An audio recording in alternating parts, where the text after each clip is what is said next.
Hello, and welcome to another edition of AppSec Decoded. I'm Taylor Armerding, security advocate for the Synopsys Software Integrity Group, and we are continuing a conversation with Tim Mackey about the latest open source software and risk analysis report just out. Tim is part of the Synopsys Cybersecurity Research Center and has had a major role in the development and production of the OSRA since its beginning. Tim, thanks for being here again. Thank you, Taylor. This year's OSRA noted that a 64% increase in audited code bases was driven by an increase in the valuation of mergers and acquisitions and the sensitivity of acquiring companies to the security, quality, and licensing risks that might be present in the software they're acquiring. How does an audit address those concerns? So typically when an M&A or merger and acquisition type transaction occurs, someone's buying for a lot of money, like many tens, hundreds, even billions of dollars, a company that has built their existence around some capability in software. Today, every company is a software company, whether they want to admit it or not.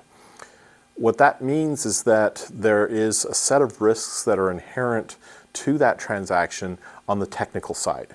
So while the firm's making the acquisition, they can really go and understand all of the people, the process, the market around what they're buying is. When it comes to the technology, they need an independent entity to go and do the technical due diligence on it. So our Black Duck Audit Services is that entity. It's the data source for the OSRA report as well. And last year there was, let's call it roughly 9-10% increase in the quantity of M&A transactions that were out there. The tech M&A world had about $1.2, $1.3 trillion in activity, which was double from 2020. We saw 64% growth in the number of code bases that we were looking at. And for us, we take that very seriously. It's part of, well, for practical purposes, how Black Duck was founded, to go and actually be that expert opinion for organizations seeking to understand what risks are inside of their software. You mentioned this in our last conversation. Most people who are in information technology are aware of the log4shell vulnerability in the Apache logging library, which prompted several necessary reminders or realizations about the use of open source within business, and the OSRA devoted some of the report to that. So I'm interested in your view of what organizations can and should do to address those realities and to create robust security for their open source. And we'll just kind of take them one by one. First, one of the realizations that was brought into sharper focus, I guess, is that open source projects are created and maintained by volunteers, not commercial vendors. So, as you mentioned before, patches and security updates are usually not pushed to the users. They have to be pulled, and you have to be aware that you need to pull it. If you don't know you're using it, you won't be aware. And sometimes those projects are abandoned or no longer maintained. So what would you recommend to organizations to confront that reality and improve their security for open source? So the very first thing that the whole log4shell, log4j experience brought into sharp relief was that there are decisions that teams have made that aren't the employees of the business, that aren't employees of the suppliers that they traditionally go and do any form of vendor risk management against. There's this thing called open source, and open source powers the world, and something called log4j was foundational. In the OSRA data for Java applications, that was 15% of the Java applications that we looked at had a vulnerable version or vulnerable to log4shell version of log4j. And that's a pretty high number. It's not necessarily as high as some would expect. And that's partly because of the update mechanisms that are out there and how deployments might occur. So when you have this unknown scenario, the first step is often just recognizing that you're using open source and how the workflow needs to occur. You don't, as you said, Taylor, have a push mechanism. Right. You have a pull mechanism. So when a project is effectively abandoned, well, that's an end-of-life statement. We would love for all projects that are about to be abandoned because, say, their core maintainers decide that playing with their kids is more important than writing code, or maybe going hiking is more important than fixing bugs, to go and say, hey, I'm done with this project, put a nice little notice on it saying there's not going to be any new updates. I would love for somebody to have a new home for this. But the reality is, putting that extra work in, it's just not as high priority as playing with the kids. So the net result is these projects become abandoned. Now, being able to identify abandoned versus done is a separate problem, but you can't make that determination if you're not engaged with the project, if you didn't know that you had it, to go and start asking these questions. And that's really what the big first piece of the puzzle is. Accept that you've got open source, accept that it's managed differently, put in place a process that includes being engaged with those projects. Well, in being engaged, I suppose, one of the things that the OSRA mentions is how many projects there are that have had no activity over a certain period of time. And is that one of the ways to...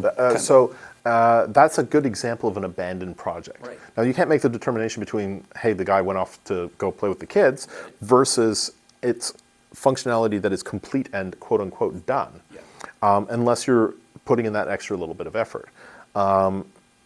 Where things become particularly challenging is when you're, say, 3 or 4 levels deep in the dependency or the supplier chain, that you may not necessarily know that you have this. And that's really one of the lessons out of the whole Log4j experience. People didn't know that there was this thing called Log4j before the problem happened. Right.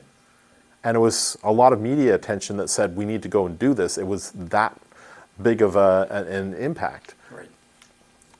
You shouldn't be getting your security information from the evening news. I'm sorry, if that's your process, I'm looking squarely at you in the camera, we have a problem.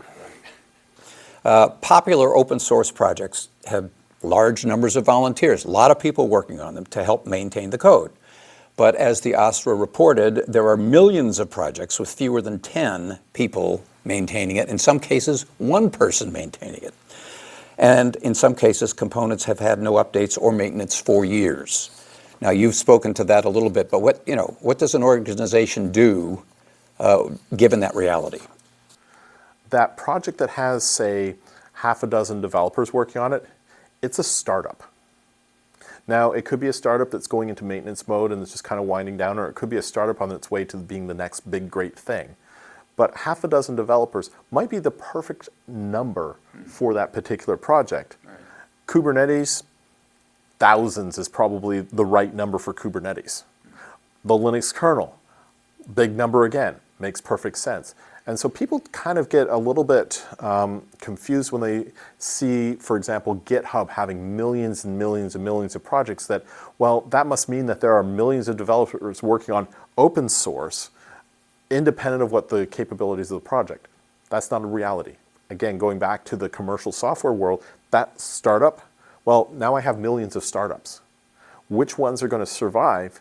You don't know. But if you're betting the success of your business on a startup, you had better go and do the investigative work to know that you have a startup in place.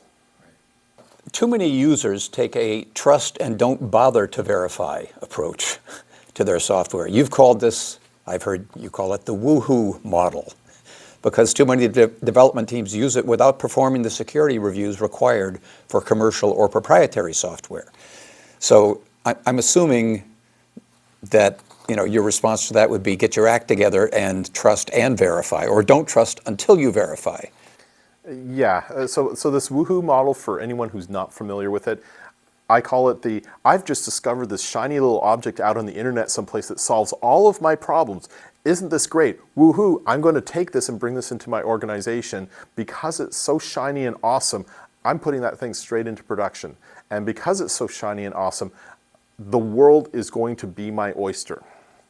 Okay, 3 months go by. Now there's an update to it. If you didn't bake the process in to go and say, is there an update? Well, that shiny object is now going to start getting more and more tarnished. And it might not necessarily be the savior to your business that you thought it was. And if you go through all of the vetting process up front to say, this is a component that I can trust, and you're just arbitrarily accepting all of the updates, you have a variation of that woohoo model. So you need to do the, can I trust this component? Do I trust the developers? Do I understand what their release cadence is? Do I understand how they're testing their software? Okay, if that meets my checklist, I can bring it into the organization. I need to do that same level of review again when it comes time for updates. Otherwise, somebody could sneak something in. Protestware is a perfect example of something that's front of mind over the course of the last month, 6 weeks, that people are getting stuff in that, well, should it be there? If you don't have that review cycle in, you can end up with functional changes you didn't expect. So features should not trump security. Features should not trump security. Shininess should not trump security. There should be a set of reviews that you have in place, and you apply consistently. And maybe you might uncover something that is really, truly critical to your business and do extra, but you need to set that minimum bar. President Biden's executive order, it's specifically called for making a software bill of materials, otherwise known as an SBOM, a requirement in any software products that federal agencies buy. How far does an SBOM go in helping organizations mitigate the security and licensing risks of open source? It helps, we know, but it's not the whole thing. It's necessary but not sufficient, my understanding is. That's correct. Now, because an SBOM was featured in an executive order, there's been a lot of attention given to, well, I need to go and have an SBOM. So for practical purposes, a lot of organizations today are creating SBOMs, and it's simply a bill of materials saying, I have these components that come from this spot, and this is the version of them. It needs to go into a something. So the people who are on the receiving end of the SBOM, well, they might be saying, here, I got this file, I don't know what to do with this. And that's speaking to a workflow, a set of processes that organizations need to figure out. I'll give you an example of what one of those processes might look like. So all organizations have an IT department that's responsible for maintaining the patches in the software that's inside that organization. All software is built from components. We know from the OSRA report that there's a significant amount of open source inside of even commercial software components, 78%. So you know that there are going to be components that are open source that are going to need to be updated. The SBOM communicates that information. If an SBOM is attached to the asset that IT is managing, now when the time comes that there's a new vulnerability disclosure, they're in a position to go and query that system and say, aha, I have this. But where does my patch come from? The patch comes from the SBOM's provenance information. That's what the role of an SBOM is. It's not to tell you that you have a new vulnerability. That's a separate workflow. That's a separate set of mechanisms. It's a document that describes exactly what's in that artifact that you're trying to run, and now you can do the right things if you have that workflow. I've just described one candidate workflow. There are many others, but now at least you have something that can go and do something useful. As we were talking earlier, the SB in SBOM doesn't mean silver bullet. It's not I've got an SBOM, I don't have to worry about anything. An SBOM is not a static thing, right? I mean, it has to be. So it actually is a static thing. Okay. It represents what that particular piece of software looks like when it was shipped. When it was shipped, right. But that's 3 months later, 6 months later? Still, the SBOM remains accurate. It's fantastic in that respect, but it's not a silver bullet to go and fix your vulnerability data. Right. Okay. It's not going to tell you whether or not it's more secure or less secure than something else. It's strictly telling you what that ingredient list looks like for that particular piece of software. And that's where people get a little bit tricked up. The SBOM that everyone talks about is not this magic unicorn. It is part of a workflow that needs to be implemented inside of companies, whatever that might look like. And so that would be what you need to do besides just having an SBOM. Yep. It's the same thing as if I have a license file or a EULA and I'm not actually verifying anything with it, that's just a piece of paper. If I go and have an instruction manual and I just say, I don't care about that, I'm going to just figure it out on my own, well, you've just ignored that to your own peril. You may come out with a few extra screws or a wobbly desk. You have to pay attention to what the workflow, what the role that particular document plays in an organization. Thanks very much. We're going to leave it there. We've been talking about the OSRA report, which is now out and available. This is AppSec Decoded. Thanks to Tim Mackey once again. I'm Taylor Armerding, security advocate for the Synopsys Software Integrity Group. we help organizations build trust into their software.